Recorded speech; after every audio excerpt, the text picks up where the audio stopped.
Guys BGMIನಲ್ಲಿ 4.2 update release ಆದ ಕೂಡಲೇ ಒಂದು ನ್ಯೂ ಅಚೀವ್ಮೆಂಟ್ ಪಾಯಿಂಟ್ನ ಆ್ಯಡ್ ಮಾಡಿದ್ದಾರೆ.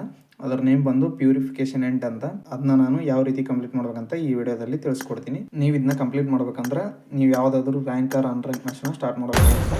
ಮ್ಯಾಚ್ ಎಲ್ಲ ಸ್ಟಾರ್ಟ್ ಆದಮೇಲೆ ನಾನು ಹೇಳೋ ಈ ಲೊಕೇಶನಲ್ಲಿ ನೀವು ಲ್ಯಾಂಡ್ ಆಗಬೇಕಾಗತ್ತೆ. ಇಲ್ಲಿ ಮ್ಯಾಪ್ನಲ್ಲಿ ತೋರಿಸ್ತೀನಲ್ಲ, ಈ 5 ಲೊಕೇಶನಲ್ಲಿ ಯಾವುದಾದ್ರೂ ಒಂದು ಲೊಕೇಶನಲ್ಲಿ ಲ್ಯಾಂಡ್ ಆಗಬೇಕಾಗುತ್ತೆ.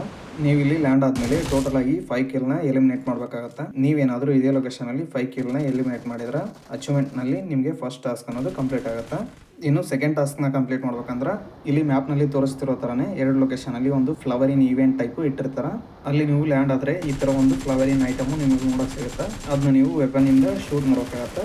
ಇದು ಟೋಟಲ್ ಆಗಿ 100 HP ಇರುತ್ತೆ. ಇದನ್ನ ನೀವು ಕಂಪ್ಲೀಟ್ ಆಗಿ ಡಿಸ್ಟ್ರಾಯ್ ಮಾಡಿದ್ರೆ ನಿಮ್ಗೊಂದು ಈ ಥರ ಬಾಕ್ಸ್ ಅನ್ನೋದು ನೋಡೋಕೆ ಸಿಗುತ್ತೆ. ಈ ಥರ ನೀವು ಟೋಟಲ್ ಆಗಿ 2 ಟೈಮ್ಸ್ ಈ ಫ್ಲವರ್ನ ಡಿಸ್ಟ್ರಾಯ್ ಮಾಡಿದ್ರೆ ಈ ಅಚೀವ್ಮೆಂಟ್ನಲ್ಲಿ ಸೆಕೆಂಡ್ ಟಾಸ್ಕ್ ಕಂಪ್ಲೀಟ್ ಆಗುತ್ತೆ. ಇನ್ನು ಥರ್ಡ್ ಟಾಸ್ಕ್ನ ಕಂಪ್ಲೀಟ್ ಮಾಡ್ಬೇಕಂದ್ರೆ ನಿಮಗೆ ಈ ಥರ ಒಂದು ಸ್ಕಾರ್ಪಿಯನ್ ಇಂದು ಐಟಮ್ ಸಿಗುತ್ತೆ. ಅದನ್ನ ಯೂಸ್ ಮಾಡಿಕೊಂಡು ಅದನ್ನ ವೆಹಿಕಲ್ ಆಗಿ ಕನ್ವರ್ಟ್ ಮಾಡಬೇಕಾಗುತ್ತೆ.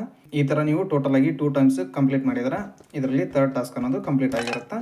ಈ ವಿಡಿಯೋ ಏನಾದರೂ ಸ್ವಲ್ಪನಾದರೂ ಇನ್ಫಾರ್ಮೇಟಿವ್ ಅಂತ ಅನಿಸಿದ್ರೆ ವಿಡಿಯೋ ಒಂದು ಲೈಕ್ ಮಾಡಿ, ಚಾನಲ್ಗೊಂದು ಸಬ್ಸ್ಕ್ರೈಬ್ ಮಾಡ್ಕೊಂಡು ಇಟ್ಕೊಂಡಿರಿ. Thanks for watching guys.